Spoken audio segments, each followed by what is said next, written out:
నువ్వు చచ్చిపోయాని మర్చిపోయినట్టున్నావు. నాకు తప్ప ఎవరికీ కనబడు. ఏమవుద్దే నీ వల్ల? నేను అనుకుంటే ఏదైనా చేయగలను. అయితే బయటికెళ్ళి అనుకో. ఎక్కడున్నా నేను పట్టించుకోను. ఈ రోజు కోసం ఎన్నో రోజుల నుంచి వెయిటింగ్.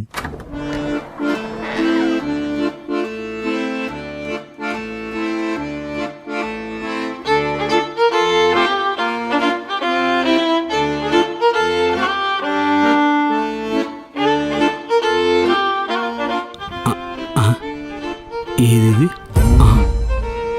నీ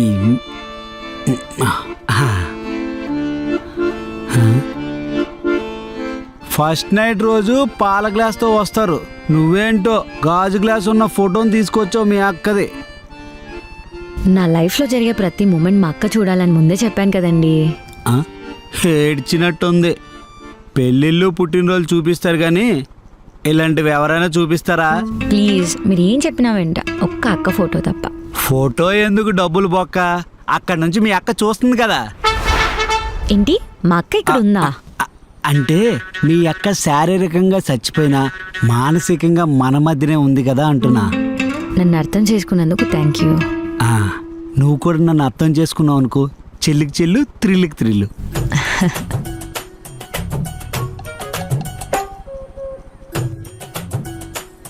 ఏంటా కంగారు, కొద్దిసేపు మాట్లాడుకుందాం. నిజమే కదా పాప.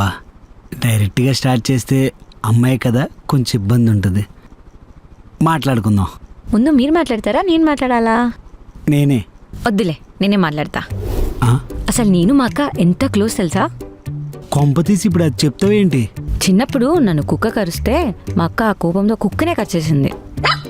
ఓహో, కుక్క కరవడం వల్ల నువ్వు, కుక్కను కరవడం వల్ల మీ అక్క ఇలా తయారయ్యారనమాట.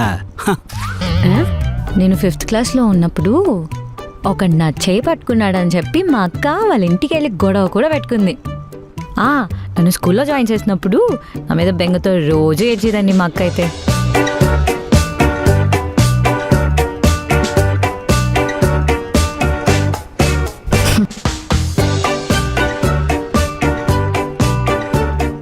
నేను 5th క్లాస్లో ఉన్నప్పుడు ఓసిని అంకమ్మ, రాత్రి ఎప్పుడో 10 గంటలకు మొదలుపెట్టావు, ఇప్పుడు 5 అయింది, ఇంకా 5th క్లాస్ దగ్గరే ఉన్నావు. ఈ ప్రకారం చూస్తే మీ అక్క డెత్ వచ్చేసరికి 2 రోజులైనా పడుతుందేమోనే. కొంచెం డీటెయిల్గా చెప్తే మీకు అర్థమవుతుందని. ఈ స్టోరీ చెప్పడానికి మన ఫస్ట్ నైట్ తప్ప ఇంకా మంచి రోజు దొరకలేదే నీకు? ఒక్క నైట్కే ఇంత బాధపడితే ఎలా అండి?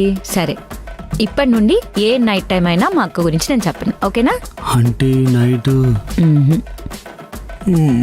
సర్లే, ఒక్క నైటేగా పోయింది, ఇంకా చాలా నైట్లు ఉన్నాయి.